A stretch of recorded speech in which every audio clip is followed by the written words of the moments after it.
Que Dios les bendiga, hermanos. Es un placer una vez más estar con ustedes. Otro martes compartiendo más sobre el tema del Islam, ya que es un nuevo tema que se está compartiendo. Dejamos atrás lo que fue la iglesia perseguida y gracias a Dios estamos avanzando. Bueno, yo no he podido estar un par de semanas, pero gracias a Dios, gracias al Señor, hoy estamos mejor de salud. Igual mi esposa, gracias a Dios que está orando por nosotros. Hoy venimos de nuevo con fuerzas y a seguir compartiendo en esa hermosa página de Sea Parte del Millón, donde tenemos el propósito, hermanos, de levantar oración por aquellas comunidades que no conocen de Dios. Y justamente en estas semanas tenemos un enfoque principal y es las comunidades islámicas.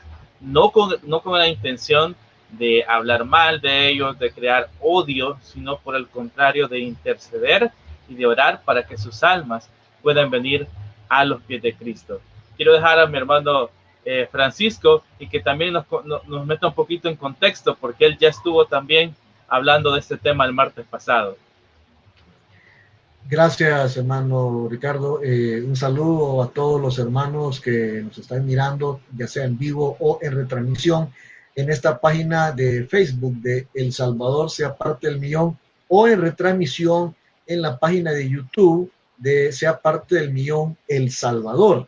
De verdad que son temas muy interesantes. Estamos hablando en esta oportunidad siempre enfocándonos en los pueblos y en las personas musulmanes. En la semana anterior yo estuve conversando la diferencia, ¿no?, entre lo que, la definición de quiénes son los musulmanes, por qué se les llama así, y hoy vamos a hablar un poco acerca de esas diferencias que pueden existir entre la umma musulmana y la iglesia cristiana, y en el entendido que la umma es este conjunto de creyentes musulmanes que viven en una comunidad, ¿verdad? Y forman una comunidad religiosa. A eso se le llama la umma musulmana, algo como lo que tenemos nosotros, el concepto similar que tenemos de iglesia local, ¿verdad?, que son los creyentes que viven en una comunidad y se congregan en un solo lugar, en un templo. A eso se le llama iglesia local.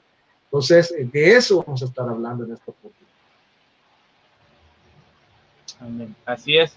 De hecho, vale la pena, antes de comenzar, hablar de que como entre cristianos y musulmanes, a veces es bien fácil pensar en todas aquellas cosas que nos dividen, pero también hay muchas cosas que nosotros tenemos en común, como por ejemplo el hecho de considerar ser monoteístas, o sea, creer en un solo Dios verdadero. Incluso nosotros como cristianos, a pesar de tener una creencia trinitaria, de igual manera consideramos que existe un solo Dios verdadero, no tres, sino un solo Dios, representado en el Padre, Hijo y Espíritu Santo, que es lo que nosotros siempre tratamos de compartir. Ahora, también existen algunas otras cosas muy importantes, como por ejemplo el hecho de considerar la pureza sexual antes del matrimonio, el hecho que también tenemos un libro sagrado, el hecho que nuestros orígenes parten desde un mismo punto, el hecho de creer también en tener un Dios que es omnipotente, omnipresente, omnisciente. Ahora, a pesar de todas esas cosas que tenemos en común, también hay unas cosas fundamentales que nosotros tenemos que hacen diferencia.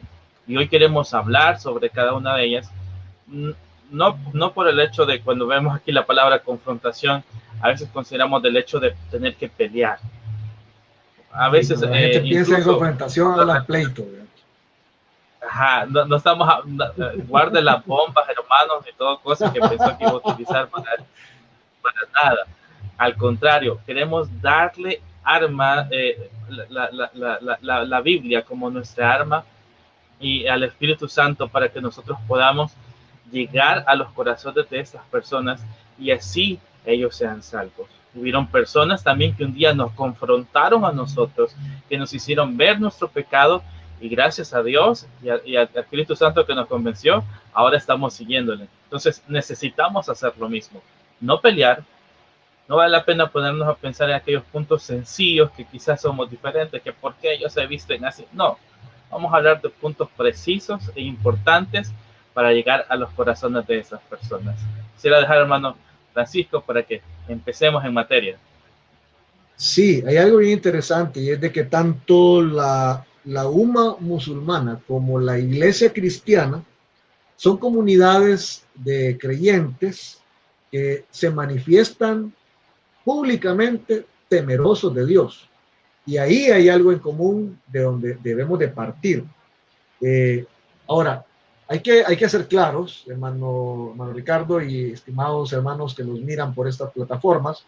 El Islam representa para nosotros un profundo desafío para las percepciones cristianas y pues el compromiso de ser el pueblo de Dios. De hecho, hay algo bien interesante, cómo nos miran a nosotros. Ellos nos dicen el pueblo del libro, así nos llaman en los países o en las regiones musulmanas, donde el Islam es la religión que predomina. Ellos dicen de nosotros, los cristianos, son el pueblo del libro, porque entienden que el libro, la Biblia, es un libro válido, es un libro sagrado, es un libro santo. Y hacia ahí también debemos de apuntar nosotros, como cristianos, debemos de darle la importancia que merece la Biblia en nuestra vida y para el resto del mundo, por supuesto. ¿Verdad? Hay que partir de ahí. Ahora, el Nuevo Testamento también reconoce que, por ejemplo, los gentiles son buscadores de la verdad y en algunos momentos, en algunos casos, son excepcionalmente receptivos de la fe cristiana más que sus propios contemporáneos politeístas. Un ejemplo de esto está en Hechos capítulo 10, versículos del 34 al 36.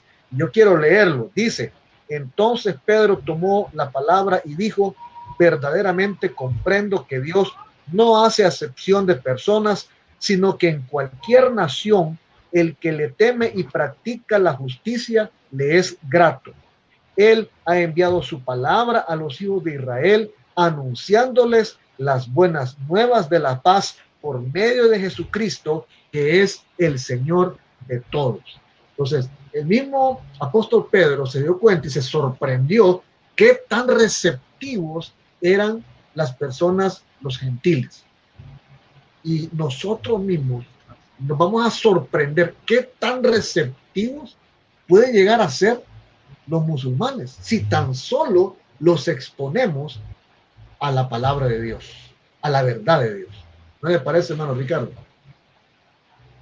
Sí, así es. De hecho, cada uno de ellos está con esa necesidad grande y profunda de conocer a Dios. Y ustedes van a preguntar, bueno, pero ya pertenecen a una religión. En el caso del Islam, hay datos muy importantes en base a sus creencias. Y yo quisiera para ustedes, hermanos, que nos están viendo, pónganse a pensar el hecho de que usted fuera un evangélico, pero no conoce a Dios. Qué duro, ¿verdad? Pues déjeme decirle que de igual manera, en el Islam, las personas viven con esa necesidad grande de querer conocer a Dios.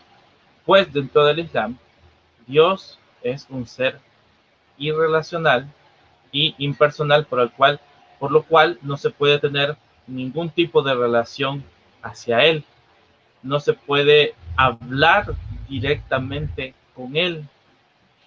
¿Qué quiere decir? Que estas personas se han acercado a esto por algo que han escuchado de alguien más.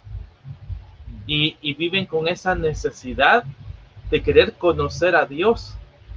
Y nosotros hoy que conocemos quién es el Espíritu Santo, de las cosas que a mí me encantan de ser un creyente, es que si yo hago algo mal, yo entiendo que estoy fallando a Dios porque el Espíritu Santo me lo hace sentir. Sé que tengo una relación con Él y sé que mi relación, cuando si acaso yo me empiezo a alejar, me empiezo a enfriar, yo puedo sentir como el Espíritu Santo se va contristando en mi vida. Entonces, estas personas también viven con esa necesidad de conocer a ese Dios verdadero. Fue algo que ahora yo estaba escuchando y leyendo y me daba cuenta de lo difícil que es para un musulmán en esta área. Por lo cual, hermano Francisco, yo quisiera preguntarle a usted, ¿cómo podríamos, como creyentes, dar a conocer a Dios a estas personas? Esa es una buena pregunta y yo quiero también trasladarle a los hermanos que nos miran y nos escuchan por las redes que el Islam ha presentado y sigue presentando un problema teológico que yo lo considero sin precedentes. Fíjese, una fe monoteísta posterior al cristianismo y nacida en un entorno cristianizado, porque el Islam es muy posterior al nacimiento del cristianismo y fue precisamente Mohammed quien fue influido por maestros judíos y cristianos al mismo tiempo, claro, de la línea católica. Lamentablemente, los sacerdotes católicos que lo influyeron venían en una línea teológica torcida. Estoy hablando de la línea del arrianismo. Para aquellos que quizás no están muy quizás familiarizados con esta teología, el arrianismo o Arrio, fue un sacerdote cristiano que vivió en Alejandría, allá por el siglo IV. Sostuvo que Jesús no tenía la misma sustancia de Dios. Es decir, él predicaba que en Jesús no podía contener su cuerpo, su carne, no podía ser Dios y al mismo tiempo hombre. O sea, para él, para Arrio, era imposible, ¿verdad? En su mente no le cabía. Entonces, él dijo que solo era Jesús, solo fue el más excelente ser creado. Eso fue lo que él dijo. Claro, esta doctrina se conoce como el arrianismo, es una doctrina herética, es una doctrina que pues ya pasó de moda, debo decir, pero de esa fuente teológica, aunque incorrecta, pero de esa fuente teológica es de donde bebe el Islam en la vida de Mohammed, cuando él le comienza a armar todo lo que posteriormente iba a ser conocido como Islam. Entonces, por eso es que ellos consideran que Jesús no puede ser Dios, ¿verdad? Que Jesús es un profeta, es un hombre digno, ¿verdad? De imitar, de admirar, pero que él no puede ser Dios. Pero ¿de dónde viene? ¿De dónde nace todo eso? Precisamente de esta influencia del arrianismo. Ahora, respondiendo a su pregunta, ¿cómo podemos hacer nosotros dar a conocer la verdad de Dios a un musulmán? Únicamente a través de nuestra vida. Sabe que compartiendo con algunas personas que profesan esta religión, ellos se preguntan continuamente, ¿por qué razón los cristianos no siguen el camino de Jesús? Leo textualmente el testimonio de una persona musulmana y dice: cuando yo leí el evangelio me puse muy contento. La vida y las enseñanzas de Jesús son maravillosas, de verdad, pero por favor, dice él, muéstrame a los cristianos que están dispuestos a seguir la sunna, es decir, el camino, ¿verdad? La palabra sunna significa el camino. Muéstrenme quiénes son los cristianos que están dispuestos a seguir el camino de Jesús. Yo creo que la mejor forma de dar a conocer la persona de Cristo con los musulmanes es a través de nuestra propia vida y de nuestro testimonio. Mucha gente dice, bueno, yo quiero conocer el Islam y todo esto, está bien, pero la mejor forma de dar a conocer a un musulmán la fe cristiana es a través de nuestra vida misma, a través de nuestro testimonio, a través de nuestro comportamiento. el que una persona salga del Islam y se venga al cristianismo, eso no es algo de la noche a la mañana, ¿verdad? O sea, olvidémonos de ese tipo de conversiones, ¿verdad? Donde usted le pide que levante la mano, ¿verdad? Y que ore con usted, porque no se da así. Pero el testimonio de uno es lo que impacta, ¿verdad? Eso por un lado. Por otro lado, el exponerlos a la palabra de Dios, el regalarles ya sea la Biblia completa o una porción de la palabra de Dios, eso es un tesoro incluso para los musulmanes devotos. ¿Saben por qué? Porque ellos consideran que la Biblia es un libro sagrado, es un libro santo.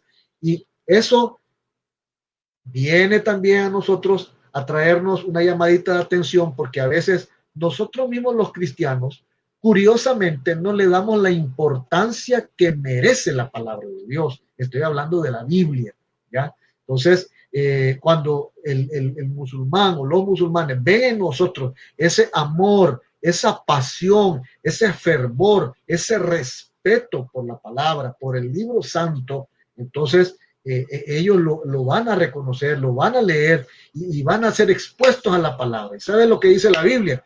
Dice la Biblia que mi palabra no volverá vacía, dice la Biblia. Esa promesa debemos de tomarla siempre presente a la hora de dar testimonio a los musulmanes. Bueno, sí, de hecho, cuando hablaba de este último punto, de lo que es a través de la palabra, pues sin duda sabemos que el testimonio es capaz de cambiar a cualquiera. En el hecho de cuando, si un niño, por ejemplo, lo ve a uno haciendo algo, va a tratar de imitarle. Y sabemos también que muchas personas viven diciendo, no solo los musulmanes, sino incluso otras personas que incluso algunos ni fe tienen, pero dicen que esperan ver en nosotros a Dios para seguirlo. Sin duda es un punto importante, pero viene este segundo y hablamos de ese libro sagrado que nosotros tenemos, que es la Biblia. Hay algo importante dentro de la Biblia que me llama la atención, y es que aparte de describirnos la voluntad de Dios, vemos al mismo Dios hablándonos a nuestras vidas. Y es algo interesante, ya que algunos piensan, bueno, entonces el Corán es la palabra de Alá, pero en realidad es un escrito donde lo que Muhammad expresa, lo que supuestamente un ángel le reveló, y que de que eso es la voluntad de Dios. O sea, no es ni siquiera el mismo Dios trasladando un mensaje a su pueblo. Entonces, la Biblia es algo tan lindo, ya que si bien es cierta, fue escrita por hombres, pero por hombres guiados por el Espíritu Santo, sabemos que a través de diferentes tiempos y diferentes autores que vienen a dar con un mismo propósito, y que cuando alguien lee la palabra se siente lleno, se siente especial. Entonces, eso es lo que la Biblia es capaz de hacer. Incluso es capaz de dar un mejor evangelismo del que nosotros podríamos dar, mejor que cualquier prédica que incluso alguien podría decir desde un púlpito, puede llegar al corazón de cada uno de ellos. Ahora, a pesar de eso, dentro de sus libros, debemos de entender que la Biblia está relegada como a un tercer lugar en lo sagrado, de acuerdo a ello, ¿verdad? Yo incluso conocí a alguien que decía que ponía sus libros en lo más alto porque eran especiales. Dentro de esos obviamente estaba el Corán, porque es una persona musulmana, estaba en lo más alto, y por debajo estaban los demás libros sagrados del Islam, y también incluso por debajo de ellos estaba lo que es la Biblia, ya que consideran de que ha sido afectada con traducciones, con alteraciones y otras cosas más, que no del todo eso sería falso, ya que en las traducciones sí realmente han habido situaciones un poco difíciles de explicar para todos, quizás los que nos escuchan, pero que sí hay. Ahora, no le quita para nada el peso de lo sagrada que es la Escritura y de lo que Dios puede transmitirnos a nuestras vidas. ya que Dios no solo habla en hebreo, sino que Dios habla todos los idiomas, a diferencia que muchos de ellos consideran incluso que necesitan saber el árabe para de verdad escuchar la voz de Dios. Y esa es una ventaja, hermano. Quizás, y quisiera preguntarle, para llegar a todos aquellos musulmanes que no son de países árabes. De hecho, donde hay más musulmanes, que si no me equivoco, es una de estas islas cerca de Filipinas, se me olvida el nombre de este lugar, pero donde hay más musulmanes no es precisamente Indonesia. En el mundo árabe. Indonesia, gracias. Indonesia es el país donde hay más musulmanes y son personas que no hablan nada de árabe. Y que incluso para las personas del mundo árabe consideran que un Corán traducido en otro idioma pues no tiene la misma validez. Entonces, ¿cómo podríamos aprovechar, en el caso de nosotros, que puede hacer que hoy ya tengamos incluso un vecino musulmán, para trasladarle un mensaje de Dios a través de la escritura en el idioma que ellos hablan? Bueno, pienso que cuando ya tenemos esa confianza, pues ya existe esa confianza, ya se ha establecido un puente de confianza con estas personas, lo bueno sería compartirle la palabra del Señor.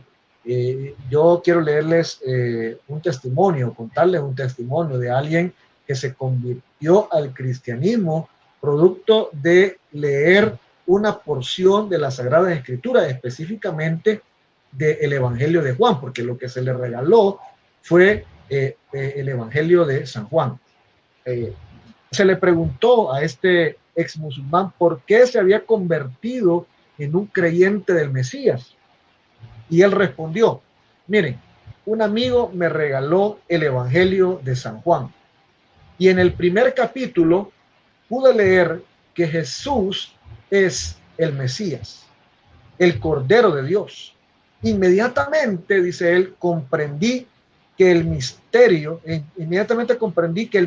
el alma de la religión del Islam se había desentrañado para mí y entendí que los millones de animales sacrificados en la peregrinación anual son una señal que apunta al Mesías, al Cordero de Dios. Cuando se le preguntó sobre quién le había dado esa explicación, él, de una manera tranquila, sencilla, pero muy profunda, respondió, quien me ayudó a entender esto fue el Espíritu Santo. En otras palabras, no fue nadie quien se lo explicó, ninguna persona humana, sino que él mismo, en su exposición, su vida expuesta a la lectura de las Sagradas Escrituras, en particular al Evangelio según San Juan, y la acción del Espíritu de Dios en su vida, le hizo entender. Entonces, pienso yo que por ahí puede haber, en primer lugar, una línea de acción de parte de nosotros. Damos gracias a Dios por ese amigo que le regaló el Evangelio de San Juan, y creo que por ahí podemos nosotros primero orar para que el corazón de las personas se vaya ablandando, así como oramos por los demás inconversos, ¿verdad? A los que llamamos amigos, y oramos por ellos para que su corazón se ablande y se prepare el terreno y se transforme en tierra fértil para las buenas noticias de salvación.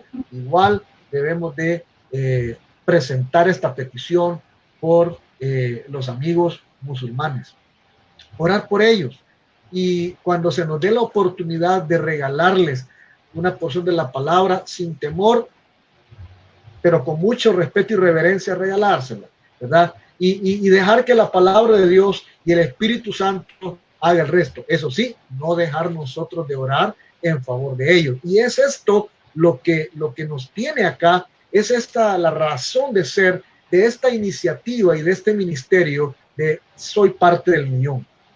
De gente que intercede en favor de los musulmanes para que ellos, que tienen ese deseo, ese anhelo de conocer la verdad de Dios, puedan encontrarla, así como este joven que afirma que encontró, ¿verdad? Y se le reveló, se le abrió la mente, el Espíritu de Dios le hizo entender cuando leyó el capítulo 1 del Evangelio de Juan, y muchas de las cosas que él hacía en el Islam, se dio cuenta que apuntaban hacia Jesús, hacia el Mesías.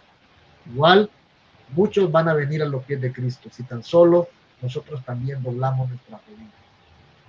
Amén. Y en base a ese último punto que usted dice, creo que es como lo importante de todo eso, la salvación de un musulmán. En el caso de la teología de los musulmanes, se cree que el hombre ya nace siendo bueno, y él, conforme va pasando el tiempo, debe ir siguiendo adelante, sometido obviamente a los pilares del Islam, para poder, ¿cómo se llama?, ir por ese camino correcto y llegar hacia el paraíso, pero a través de buenas obras. Y eso contrasta mucho con lo que nosotros creemos, pues para nosotros nadie es bueno. Nacimos en pecado y entendemos que somos pecadores, y eso provoca un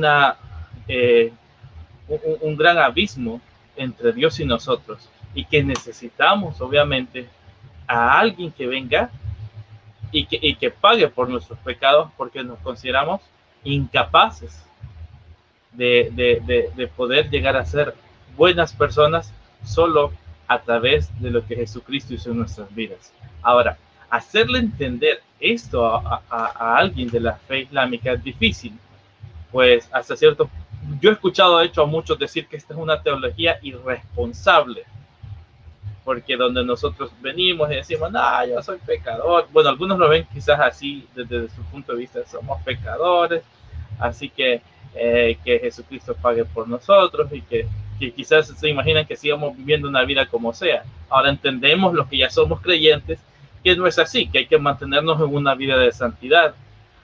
Pero ¿qué con aquellas personas que creen que sus buenas obras los van a llevar al paraíso? Es algo triste, pero ¿cómo transmitir el mensaje de salvación a los musulmanes? Pues pienso que igual debemos de seguir orando por ellos. Pienso que somos nosotros los que debemos de entender que no es por obra la salvación. O sea, el musulmán, debido a su contexto teológico, va a sostener que la salvación es por obras. Pero nosotros debemos de entender que la salvación es por la fe en el Señor Jesucristo, y que de acuerdo a esa experiencia que hemos tenido previa con Jesús, nosotros vamos a cambiar, nuestra vida va a ser transformada para poder andar en buenas obras. ¿Ya? Ya, nosotros también hacemos buenas obras, al menos yo espero que las personas que nos están mirando sean creyentes en el Señor Jesucristo, ¿verdad? Y que como consecuencia de eso, sus obras sean agradables delante del Señor, y estén orando, pidiéndole a Dios que todos los días venga sobre ellos el reino de Dios. Ahora bien, discutir con un musulmán no es la vía, sino más bien mostrar el ejemplo, el testimonio, el vivir cotidianamente en esa cotidianidad de todos los días, que se den cuenta que somos personas verdaderamente respetuosas y que amamos a Dios de todo corazón. ¿Ya? Hay una porción de la palabra que quiero dejar con ustedes.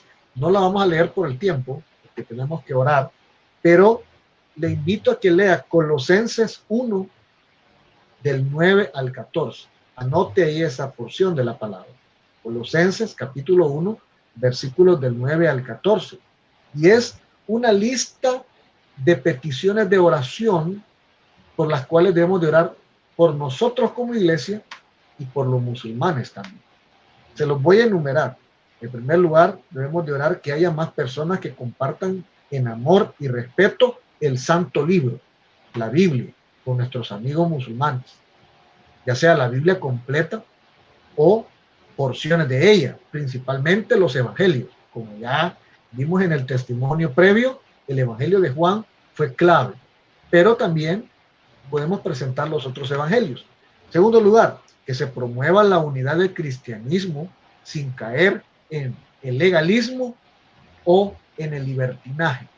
¿Ya? Eso es algo que nosotros debemos, los dos extremos que debemos de evitar, pero sí debemos de orar por la unidad del cristianismo, para que no se caiga en el legalismo ni en el libertinaje. En tercer lugar, debemos de pedir que lleguemos al pleno conocimiento de la verdad, que tengamos sabiduría e inteligencia espiritual, que procedamos de una manera digna del Señor, que le agrademos a Él en todo, que fructifiquemos en toda buena obra, que crezcamos en el conocimiento de Dios, que seamos fortalecidos, que seamos constantes y pacientes, que demos con alegría y con liberalidad. Es algo bien importante, ¿verdad? Que podemos dar para que se sigan haciendo buenas obras, ¿verdad? Con alegría, como dice la Biblia, no con tristeza ni por necesidad, porque Dios ama al dador alegre, que nos libre del poder de las tinieblas, y debemos de orar que los musulmanes sean trasladados del reino, sean trasladados al reino de su Hijo Jesucristo, que reciban redención y que encuentren ellos el perdón de sus pecados. Eso está descrito ahí en Colosenses capítulo 1, versículos del 9 al 14. Eso para mí es como un listado de peticiones de oración clave que todos los intercesores de Sea Parte del Millón debemos de estar pues llevando al altar de Dios todos los días de nuestra vida. ¿Qué le parece, hermano, entonces si elevamos una oración por estas personas? Yo invito a todos aquellos que están con nosotros a ser parte de este tiempo de oración. No nos hemos reunido para hablar solo qué cosas tenemos de diferentes o cómo podemos llegar y hablar, no, sino de que sean salvos. No se trata en esto de al final decir yo tenía la razón, yo dije lo que era la verdad. Sabemos que la verdad es Cristo. Ahora, ellos necesitan conocer a ese Dios, necesitan saber quién es Él, y ellos esperan verlo en nuestras vidas. Así que oremos por cada musulmán, donde quiera que se encuentren, que pueda conocer de Dios. Señor, gracias por tu amor y misericordia. Gracias por venir a nuestras vidas, oh Dios, y porque a pesar que un tiempo nosotros estuvimos perdidos, oh Dios, en nuestros delitos y pecados, ahora, Señor, tú nos alumbraste con la luz de tu evangelio, Señor Jesús. Llegaste a nuestras vidas. Después de que estábamos, oh Dios, en oscuridad, tú viniste, Señor Jesús, y nos has salvado. Yo te ruego, Señor, ahora que nosotros tomemos la misma responsabilidad de compartir esa fe que habita en nuestros corazones con aquellos, oh Dios, que todavía no te conocen, oh Dios. Y oramos ahora principalmente por aquellos, oh Dios, comunidades islámicas en todo el mundo, Padre Celestial. Sí, sí. En cada lugar donde se encuentre una persona que no te conoce. Oramos, oh Dios, para que ellos puedan ser alumbrados por la luz de tu palabra. Sabemos que muchos de ellos, oh Dios, están cerrados, Padre Celestial, a lo que han aprendido desde un principio. Pero yo te ruego, Dios mío, que abras sus mentes y sus corazones a través de tu Espíritu Santo, Señor Jesús. Que provoques un avivamiento, Señor Jesús, en esos lugares donde están predicando esos misioneros, Señor Jesús, de tu palabra, donde se encuentran esas personas sembrando el Evangelio. Oro, Dios mío, para que le des valentía y fuerza a aquellos que en este instante están pensando en dar o no dar ese tratado a esa persona. Aquel que en sus manos tiene una Biblia para compartir, oh Dios, con un musulmán. Oramos, Señor Jesús, para que Él pueda hacer tu voluntad, Padre Celestial, y que esta persona, Dios mío, le sea revelado, Señor, el Evangelio en sus vidas, oh Dios. Oramos por aquellos también, Señor Jesús, que viven orando y buscándote, Dios mío, rezando en sus mezquitas. Te pido que ahí mismo, Señor Jesús, les sea revelado, Padre Celestial, que Jesucristo es el Rey de Reyes y Señor de Señores. Que ese Jesucristo del cual se habla en la Biblia, Dios mío, es aquel que puede salvarle, y que puedan sobre todo entender que todos somos pecadores, oh Dios, y que necesitamos, más que buenas obras, necesitamos de que tú vengas a nuestras vidas y a nuestros corazones, oh Dios. Te ruego porque sigas enviando misioneros en medio de las comunidades musulmanes. Misioneros, oh Dios, apasionados, con sabiduría, sí, con temor tuyo y con el poder del Espíritu Santo para predicar tu palabra en cada uno de esos lugares, Señor. Ayúdanos también a nosotros, oh Dios, como iglesia, Señor, en todo el mundo, a siempre levantar los brazos, oh Dios, de aquellos que con amor llevan la semilla, Dios, del Evangelio en cada uno de estos lugares, oh Dios.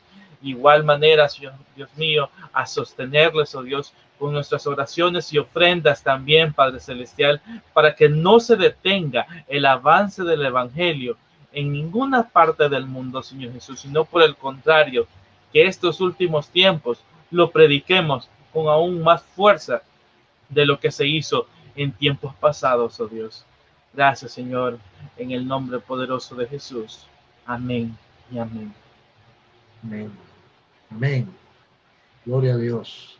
Queremos invitarles a todas las personas que nos miran que por favor lleven estas peticiones de oración, que intercedan por los musulmanes. Recuerde que esa es una de las razones de ser de esta iniciativa, que clamemos pidiendo al Señor por estas personas que en algún momento determinado ustedes y yo quizás no venimos de ese trasfondo, ¿verdad?, el musulmán, pero acuérdese que un día usted y yo estuvimos perdidos, sin fe, sin Dios, sin esperanza. Un día nosotros también, de una manera, pues, puedo decirlo, sincera, andábamos errados, equivocados. Pero llegó un momento, llegó un día, de tanto que alguien oró por nosotros, que nos amaneció la luz de Cristo y venimos de las tinieblas a la luz. Esta es la actitud con la cual debemos de ver a nuestros amigos musulmanes, pidiendo a Dios que tenga misericordia y que ellos puedan venir también a la luz de Cristo Jesús. Amén. Amén, hermanos. Antes de despedirnos, solo quisiéramos siempre invitarles a que sigan orando con nosotros a través de la página. Siempre se están enviando peticiones. También, si usted se fija, siempre aparece alguna bandera y abajo están las peticiones, porque tenemos siempre países por los cuales estamos orando. Muchos de ellos, especialmente donde se predomina el Islam, con el propósito de orar, de que le llegue el Evangelio. No solo este momento, sino que usted puede hacerlo cada día. Además, tenemos siempre actividades, especialmente el día viernes, de las cuales nos va a hablar el hermano Francisco. Amén. Sí, siempre animándoles que los viernes tenemos nuestro conversatorio latinoamericano a las 8 de la mañana. La señal se origina desde Monterrey, con nuestro hermano Edson Salazar, y lo retransmitimos acá en El Salvador, sea parte del millón. También los estamos subiendo ya en la página de YouTube, en el canal de YouTube de El Salvador, de sea parte del millón El Salvador. Y por la tarde, pues también siempre estamos intercediendo, ¿verdad? Siempre tenemos un enfoque de intercesión y de oración. Únase con nosotros a las 5:15. También existe un canal en Facebook, una página en Facebook de la red de intercesión misionera, donde siempre se están orando por los misioneros, aquellos que son enviados desde El Salvador hacia el resto del mundo, guiados y empoderados con la unción del Espíritu Santo. Día viernes es un día de clamores, nuestro día de intercesión. Desde las 8 de la mañana comenzamos y finalizamos hasta las 5:15, cuando comenzamos la última transmisión. Así que usted también puede ser parte y revisar, mirar siempre todo este material, lo puede verlo una y otra vez, compartirlo con otros hermanos, iglesias, para que siempre estén en sintonía. Un abrazo, mis hermanos. Amén, hermanos. Si está en YouTube, suscríbase, active la campanita también para siempre estar viendo todas las actividades que hay, y de igual manera en Facebook puede darle like y también seguir o incluso compartir con aquellos que usted sabe que también pueden unirse a este tiempo de intercesión. Que Dios le bendiga.